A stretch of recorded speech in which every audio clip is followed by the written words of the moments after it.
আসছি এই জামিন আসছি এই জামিন আসছি এই জামিন আসছি এই আপনি ওয়ারেন্ট দেখান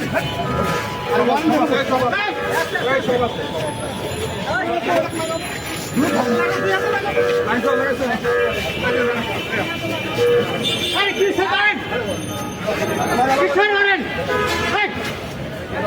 কিসের ওয়ারেন্ট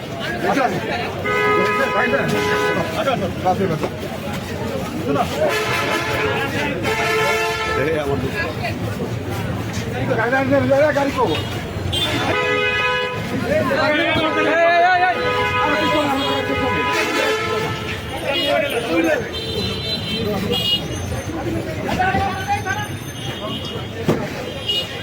বলবেন তো আমাদের আপনার নাম কি আপনার নাম কি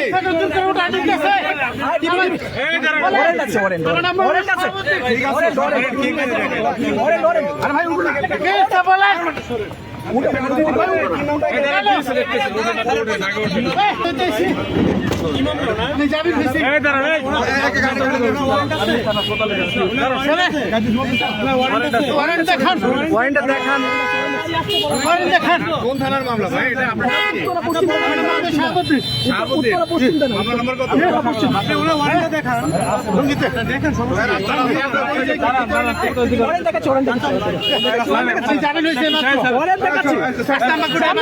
ছেড়ে দিব জামিন ছেড়ে দিব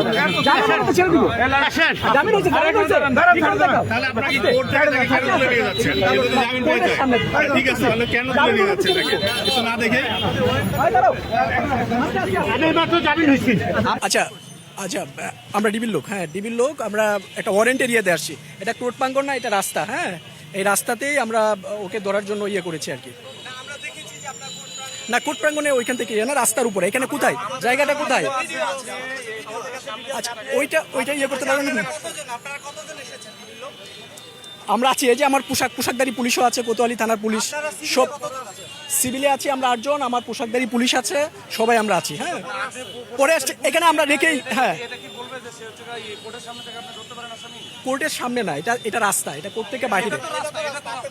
আচ্ছা প্লিজ, আচ্ছা একটু কাজ করতে দেন। এটা ওয়ারেন্টটা দেখতে চান? ওয়ারেন্টটা দেখাই। ওয়ারেন্ট, এই যে ওয়ারেন্টটা দেখেন। হ্যাঁ এই যে ওনার নামে একটা মাদক ব্যবসায়ী, সে তার ওয়ারেন্ট আছে। এই ওয়ারেন্ট মূলে আমরা এখানে আসছি, অন্য কোনো ইয়ে না।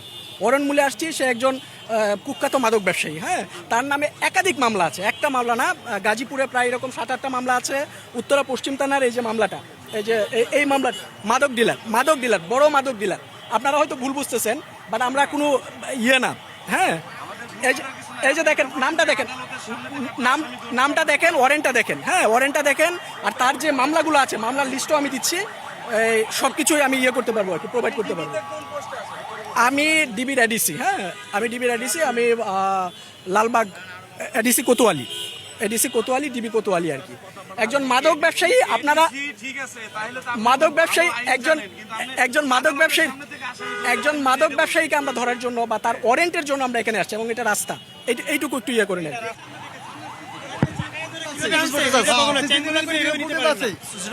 আমরা যারা কোর্টে প্র্যাকটিস করি, তাহলে তো আজকে আমরা আমাদের বাদী বলেন আর আসামি বলেন, বাদীর নামও তো কাউন্টার মামলা থাকতে পারে। তাহলে এভাবে যদি কোর্টের সামনে থেকে, কোর্টের মাঝখান থেকে আপনি নিয়ে যান, তাহলে আজকে আমি বলবো যে একজন লয়ার বলেন, একজন সাধারণ মানুষ বলেন, কিংবা প্রশাসনিক কোনো লোকেরও তো আমি বলতেছি জানমালের নিরাপত্তা নেই। এদেশের বিচার ব্যবস্থার অবস্থানটা তাহলে কোথায় দাঁড়ালো? তাহলে এই গভর্নমেন্টের, তাহলে আপনাদের কিছু কাজের কারণে গভর্নমেন্ট তো এখানে হ্যারাসমেন্ট। তাহলে আমি মনে করি যে আজকে যেভাবে আপনারা টানে আশা করে নিয়ে যান, তাহলে এটা তো সম্পূর্ণ আইন বহির্ভূত। আর প্রশাসনিক লোক হিসাবে আপনার প্রশাসন এবং আইনের ব্যবস্থাকে নিয়ম কি, প্রক্রিয়া কি, এটা আপনার জানা উচিত ছিল।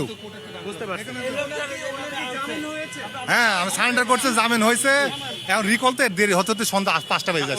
মূলত বিষয়টা হচ্ছে এখন এই মামলায় কেন ওনাকে যেভাবে তুলে নেওয়া হচ্ছিল কোর্টের ভিতর থেকে, যেটা আমরা সাধারণ আইনজীবীরা দেখে, আইন বহির্ভূতভাবে দেখে আমরা প্রতিবাদ করি যে এভাবে তুলে নিতে পারে না। পরবর্তীতে যে ওয়ারেন্ট দেখিয়েছে, সেই ওয়ারেন্টে উনি জামিন পেয়েছে, ইতিমধ্যে সারেন্ডার জামিন পেয়েছে, তো অবৈধভাবে তাকে তুলে নিয়ে যাচ্ছিল, এবং তারা কেউ পোশাকে ছিল না, সবাই সিভিলে ছিল। এই কারণে আমরা বাধা দেই, যেভাবে তুলে নিতে পারে না। পরবর্তীতে জানা যায় যে উনি অলরেডি জামিনে আছে। কারণ এভাবে কোনো ব্যক্তিকে তুলে নিতে পারে না পুলিশ, এবং তাও কোর্টের ভিতর থেকে। জাস্ট এতটুকুই। কিন্তু যদি জামিন পাক বা না পাক, সে পেয়েছে, আমরা ধরলাম সে পায় নাই। সে যদি জামিন নাও পায়, কোর্ট এরিয়া থেকে আইন শৃঙ্খলা বাহিনী কোনো আসামিকে এইভাবে ধরে নিয়ে যেতে পারে না।